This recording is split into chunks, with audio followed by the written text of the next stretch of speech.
Okay, let's get started, folks. Today's webinar is on paid media algorithms, the secret to getting more out of your marketing budget. What a lot of people don't realize is when you run media on Facebook, Instagram, LinkedIn, programmatic display, Google Ads, at least the display end of it, there are algorithms at work that are determining who's going to see that ad and who's not going to see that ad out of the audience that you defined. And those algorithms can either work for or against you. And the only way to get them to work for you is if you understand what they mean. So a bit of housekeeping before we dive into today's webinar. If you have a question, don't wait to ask your question. Throw it in the chat. You can do that on the live stream. You can do that in Zoom. Either way, we'll get the question and we'll make sure to address it at the end. And a copy of these slides will be emailed to you. If you are joining us on the live stream, obviously we don't know your email address, but you can easily fill out the form at the end by scanning the QR code, and we'll make sure to get you a copy of the slides as well as a handy little handout that you'll see on the screen as we go along, detailing those different types of algorithms and when and where to use them. A little bit about me, for those of you who don't know me, my name is Steve Robinson. I'm the founder and CEO here at Brilliant Metrics. I enjoy public speaking. I enjoy leading the team here. I do some teaching with UW-Milwaukee School of Continuing Ed. And I am married with 3 young children, and it is the summertime again, so they may interrupt this webinar if we're lucky or unlucky, depending on how you feel about my kids. A little bit about Brilliant Metrics. We are a B2B digital marketing agency. Our clients really come to us because we help them continuously improve. We help them continuously move to the next level, whether that's through technology, education, training, tools, or just plain doing it for them in some instances. It's this continuous improvement approach that really keeps our clients with us. That's the last and only bit of pitch in this entire webinar. Now we're going to move into the actual meat, that training, that education. So today, we're going to talk a little bit about the what and why of an algorithm. What is it? How do these algorithms work? And then we'll start digging into the different algorithms. The order is a little bit weird, but it works out well as far as explaining the concepts. And then the handout that I'll show you that we're going to build as we go through will actually flow from left to right in most algorithmic interference in where those ads are running to least algorithmic interference in how those ads are running. So what is an algorithm? Well, before we had AI and everybody was all AI crazy, we had algorithms. Algorithms are really nothing more than a set of rules, a methodology or a series of processes that you can follow to solve a problem. And in this case, we're trying to solve the problem, or more accurately, our ad platforms are trying to solve the problem of who do we show an ad to in the sea of millions and billions of impressions that are coming through that we can bid on. And the way that these algorithms do that is they tilt the tables in our favor as marketers, provided that we set them up correctly, and we'll get into that.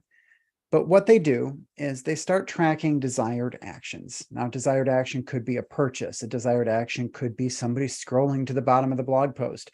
A desired action could just be clicking on the ad, or if it's a video ad, watching that video past the skip button to 75%. All of these are good things in our minds as marketers, right? So the platforms are taking a look at, okay, we showed this ad. Did we get a desired action? If they did get a desired action, they're looking at where that action came from. And when you think about it, that action can come from 2 different things or places. It can come from a certain placement, a certain website that ad ran on, or a certain place inside of Facebook, whether it's in the feed or on a search box or a sidebar, right? That ad could also come, or that desired action could come from a specific person. If we're on Facebook, that's a Facebook user. If we're out on the web and we're looking at programmatic media, now we're looking at things like IP address or cookies or other identifiers in order to know who that person is.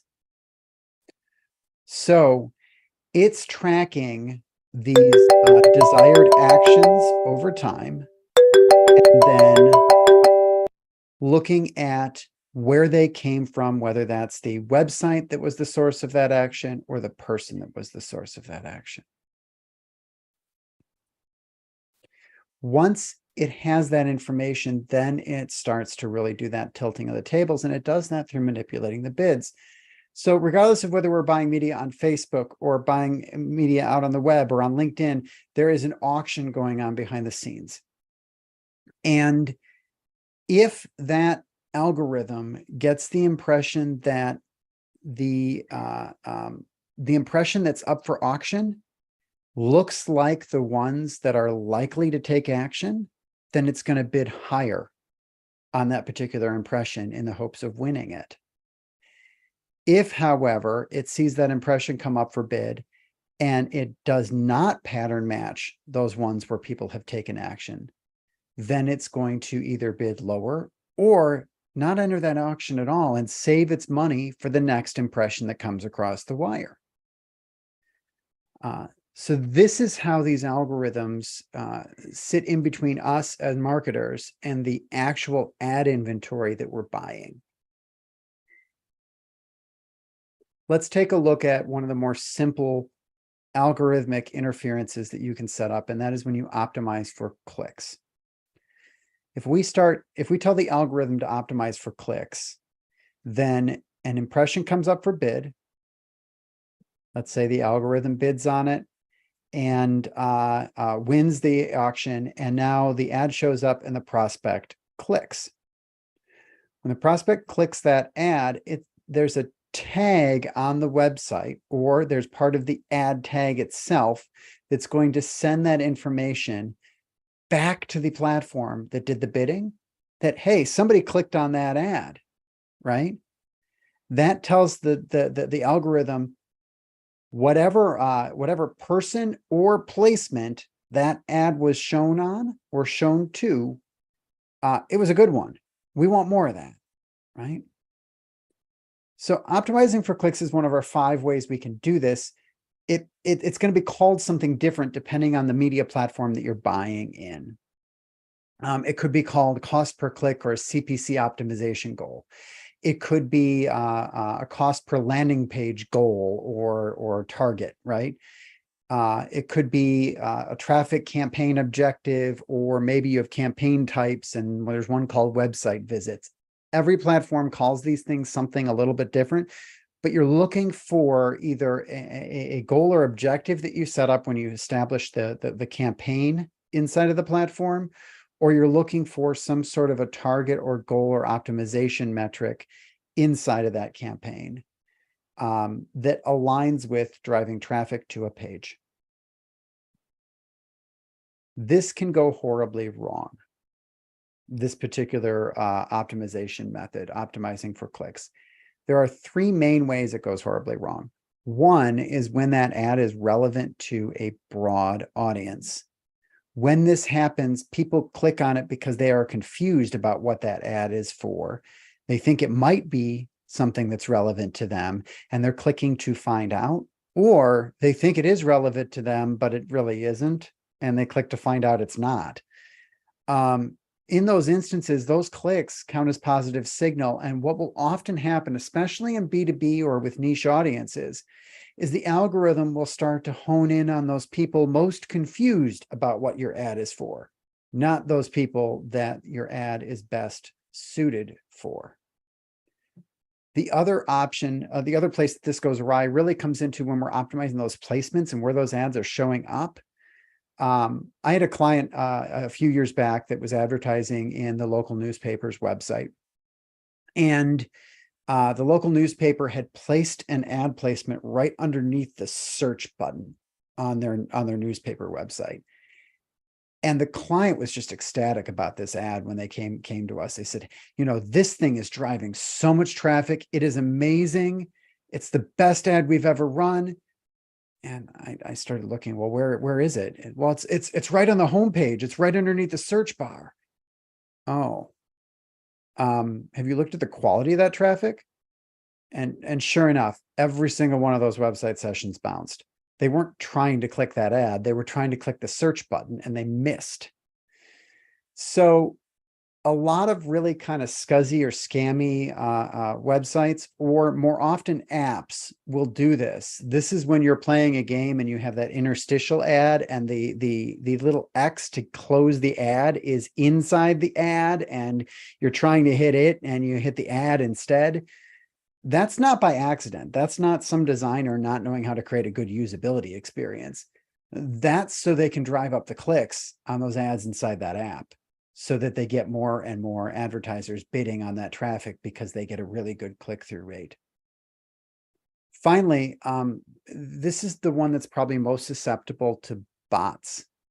As bots, at least in the programmatic arena, although to some extent also on Facebook, bots go around and look at the ads that are being served and click on them, either for malevolent reasons, because they're making somebody money, or just because they're trying to gather intelligence to go and sell. So there's platforms like What Runs Where and stuff like that that'll get you intelligence on what other advertisers are running. A lot of those bots actually click on those ads to go see what the landing page is about too. And so those bots will, what will happen is the algorithm will favor the placements where bots are apt to go, or favor the bots themselves because they see the bots clicking, and so they'll lock on to the signals of those bots, neither of which are a good thing. So really, you want to use optimizing for clicks as a last resort. So if we're not optimizing for clicks, well, here, this is that handout that we're going to build as we go. So we see in our second column, we have clicks or CPC. And again, we're optimizing towards those most likely to click. You see, we have a column to the left. And as I said, this handout works from left to right on most interfering in who sees those ads to least interfering. And there's actually a better option one step to the left, where we're getting in there and being more selective about who we're showing those ads to. And that's when we start optimizing for conversions. So what this looks like is the platform goes and bids on an impression, and then somebody goes and clicks on that impression. That in and of itself could be a positive signal, but we go one step further, and a piece of code called a pixel runs on your website, and it's looking to see if that prospect converts. Meaning, did that prospect complete a positive action? We usually think of conversion in terms of a purchase, like in e-commerce, like I converted, I bought the thing, or I converted, I signed up for the thing. But there are a lot of other actions you can program into your website to be, quote, conversions that will feed that algorithm. And we'll get into that in a minute. So that pixel's looking to see if that website visitor converts. And if it does convert, then it's going to send a signal back over to the algorithm to bid more if it sees people that look like that, or placements that look like that, because those people and those placements, not only do they click, but they convert. They do good things on that website after they get there. Now, I mentioned that conversion doesn't necessarily need to be an e-commerce sale or a request for a quote or a sign up, right? In Brilliant Metrics language, we break conversions up into two types. We have hard conversions and we have soft conversions. So when I'm talking about a hard conversion, this is an action that leads directly to revenue. It is that e-commerce purchase. It is that request for a quote. There are very few steps between this action and cold hard cash, right? In B2B or in B2C circles that are more considered purchase, oftentimes if we just try to optimize on these, we don't have enough signal because they're few and far between. Now they're super high value when they happen, but in many cases, our real conversion is happening offline. It's happening through a conversation with a salesperson, not on the website itself. And so that reduces the frequency. Plus, they're usually really high dollar, and we just aren't operating on a volume business. So it makes it really hard to use hard conversions alone as a signal for these algorithms to optimize off of. So again, examples of this are things like e-commerce checkout, request a quote, request a meeting, those really high intent, high value actions. If they're too few and far between for us to do those optimizations off of, well, what are our options? That's where we get into soft conversions. These are actions that indicate that that website visitor is in the right place. Most people wouldn't take these actions if they were in the wrong place. Sometimes these can produce false positives. Usually you'll see that when you have an unqualified audience taking the right actions, like students that are researching for a project that they're doing, or I use the guy in his garage startup type of scenario, right? Where it's not really a valid lead if they were to actually convert, but they're going to read your content because they're building something or they're getting there, right?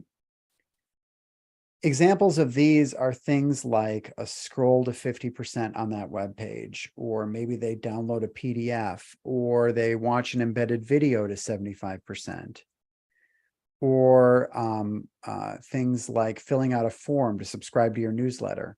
These are things that people aren't going to do if they don't feel like they're in the right place. And if they feel like they're in the right place and your content is really only tailored to your target audience, then this is a really positive signal that your ads are working and that that's a good placement or a good person for the algorithm to double down on. So when we're optimizing for conversions, that conversion, that prospect converts at the end here, that could be a hard conversion or a soft conversion. And when we set these up for clients, we look for both. We look for those hard conversions and we look for those soft conversions. When you go to set this up in platform, this could look a couple of different ways. It could look like a cost per action or a CPA optimization goal. You'll see it come up as a campaign type or objective of sales or conversion. These are all euphemisms or terms for the same thing. You're optimizing for that end goal. But keep in mind, even if it says the objective is sales, you can still use that same objective to go and optimize for something that is earlier in that buyer's journey, that you have enough instances of people taking that action to actually optimize off of.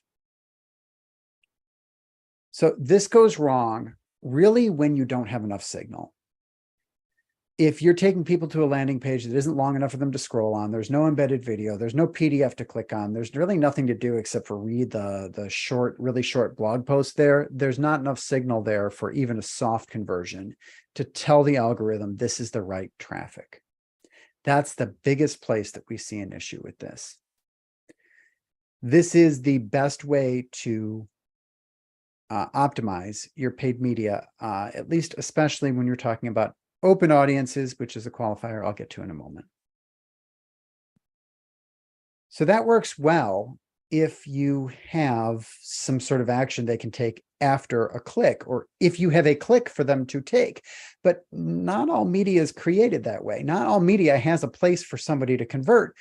Examples of this are videos. Oftentimes, the whole point of the video ad is just to get people to watch that video, to educate them and inform them along that buyer's journey, not necessarily to get the click. We'll probably put some place for them to click, at least on Facebook or LinkedIn, where we can add a call to action.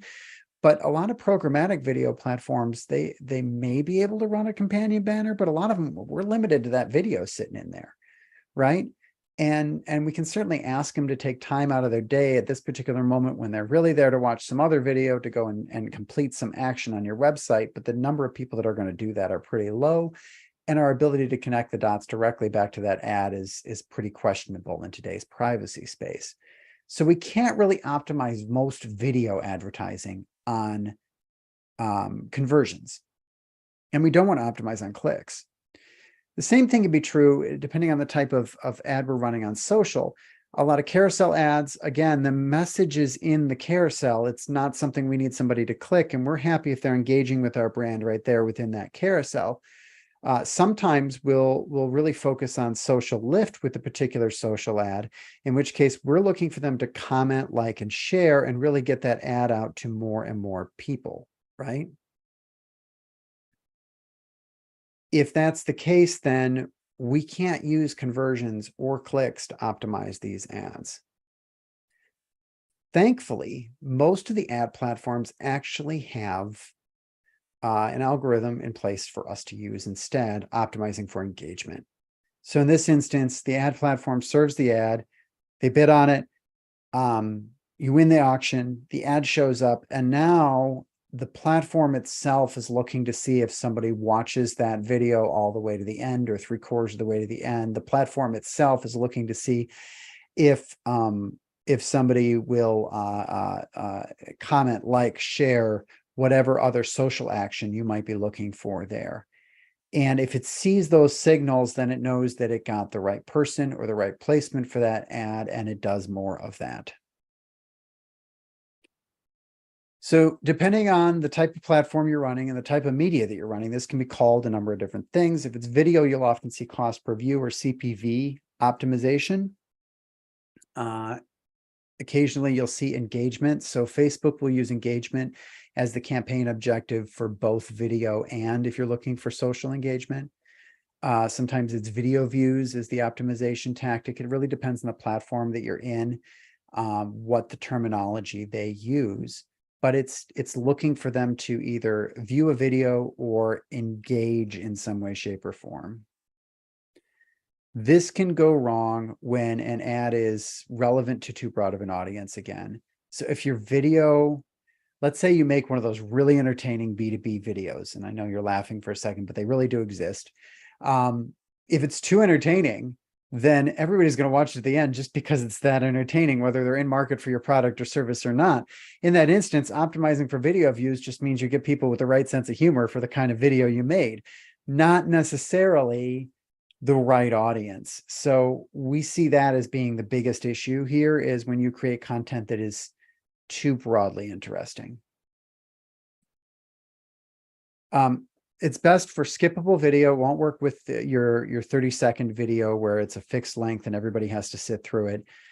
Good for carousels. It's good for posts where you're really looking for that social lift, the likes, comments, shares, in order to get that out to a broader audience. But you really don't have a strong CTA on that post itself. Okay, so working from left to right, we have conversions, we have clicks, we have engagement or views. All of these work really well to constrain large audiences down to the people that are most likely to click. But that isn't always our goal. So I want to introduce another concept here. Here at Brilliant Metrics, we have these terms: open audiences and closed audiences. And when we use the term open audience, this is an audience that is realistically, it's just too large for you to advertise to the entire audience all the time. Furthermore, the audience members aren't equally attractive, and usually that's because they may or may not be familiar with the brand. The algorithm, the selection for them could be a little bit fuzzy. Maybe it's a lookalike, or maybe it is it's based on some third-party data set.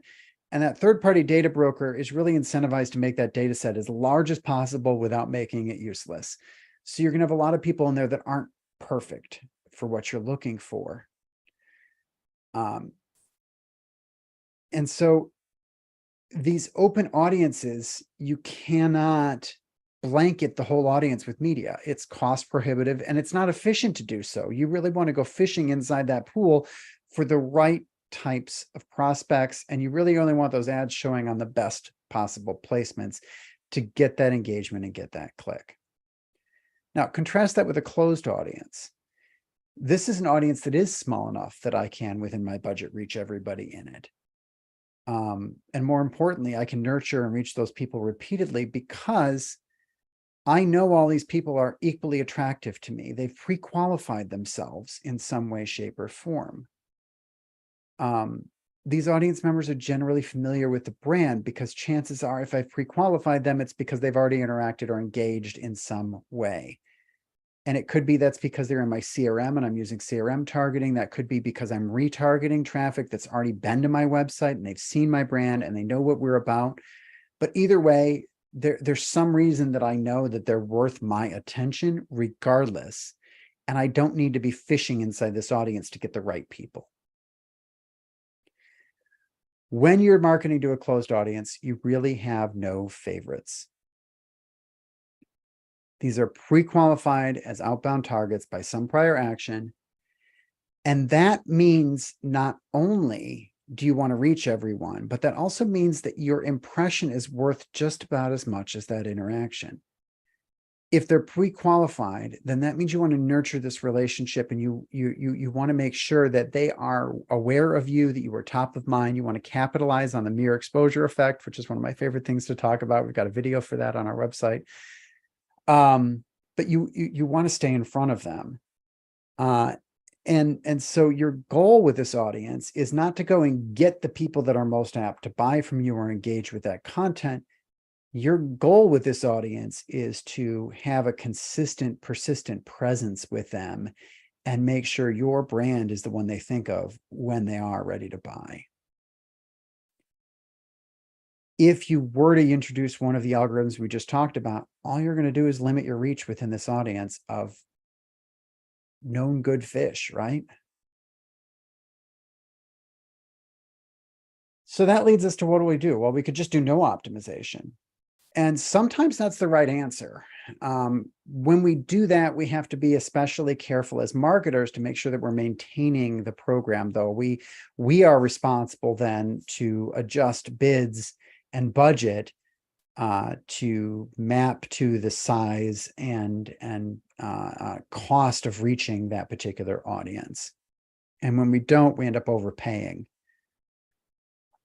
So no optimization in a platform is going to look like usually just a straight CPM or a budget and bid type of campaign. Sometimes we'll see this as an awareness campaign or a reach campaign inside of the platform as well. This can go wrong when we don't maintain those bids and budgets. This can go wrong when it gets served on bad inventory. But really, in general, this is a fine way to go if you're working within a closed audience and you want to maximize your reach. And on social platforms, this is really your best or only lever to go when you're working within that closed audience. So that's over here. Now we get over to programmatic display. We actually do have one more little lever we can pull on these closed audience that is worthwhile.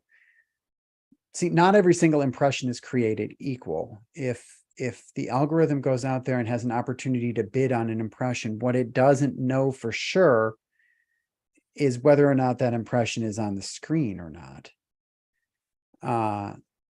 If you work with us, you know that we hammer that we don't report on impressions, we report on viewable impressions, and more specifically a metric called adjusted viewable impressions, because we have to fill in the gaps when we don't have all the data.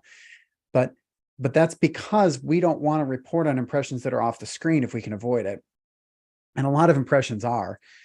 We see somewhere between 10 and 30% of the impressions that get bought for our clients are off the screen. We just don't count them in our metrics. But you can actually ask the algorithm to guess at whether that impression is viewable based on whether the last several impressions that it did buy were viewable. Because the platform will get a signal back on whether that ad was on the screen or not, but only after it's bought it. So it starts to keep track of which placements are most likely to produce viewable ads and which placements are less likely to produce viewable ads. And then you can tell it, okay, so reduce your bids accordingly. If there's a 50% chance that this ad is going to be viewable, then only bid 50% of what you would bid if there was a 100% chance that this ad were viewable. And so at least for programmatic display, viewability optimization makes a ton of sense. And it's something we try to employ anytime we can. Sometimes there's not quite enough data to make it work right, but most of the time we're able to pull this off. So this might look like a VCPM, or a viewable cost per impression goal. There's a typo on this screen. Not what's on the screen here.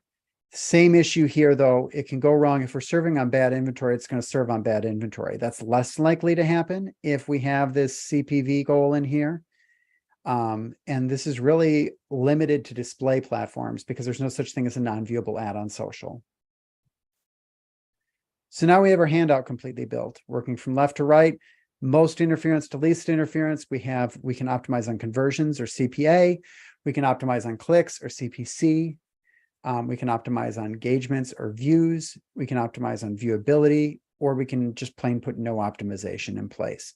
If you're running closed audiences, you're going to be in one of the two right columns, and it really depends on the type of placement. If you're running display, then you're going to optimize for viewability if you can.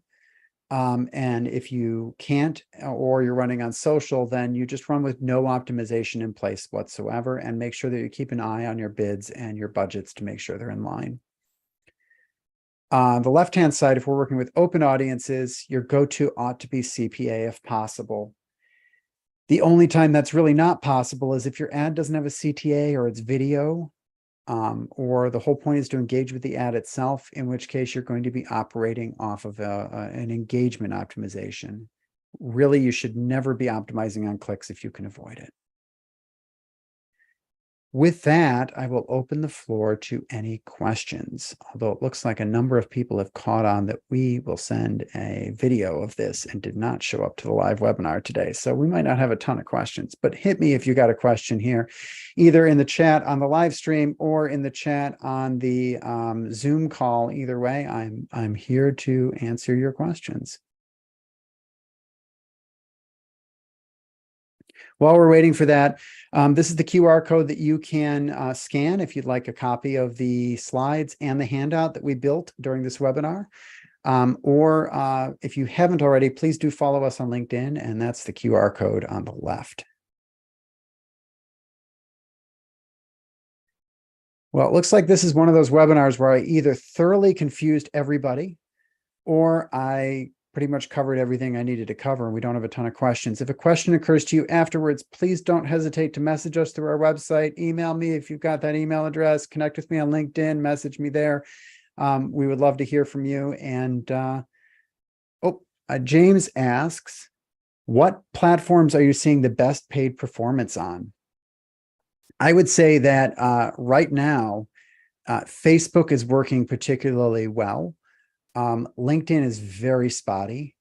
And then programmatic display works in a broad spectrum of ways, depending on how well your targeting is on it. But Facebook for us has been really effective. And in B2B, especially when we're running a CRM or a lookalike off a CRM, and those ads are doing a good job of pre-qualifying that traffic. Great question. Any other questions here?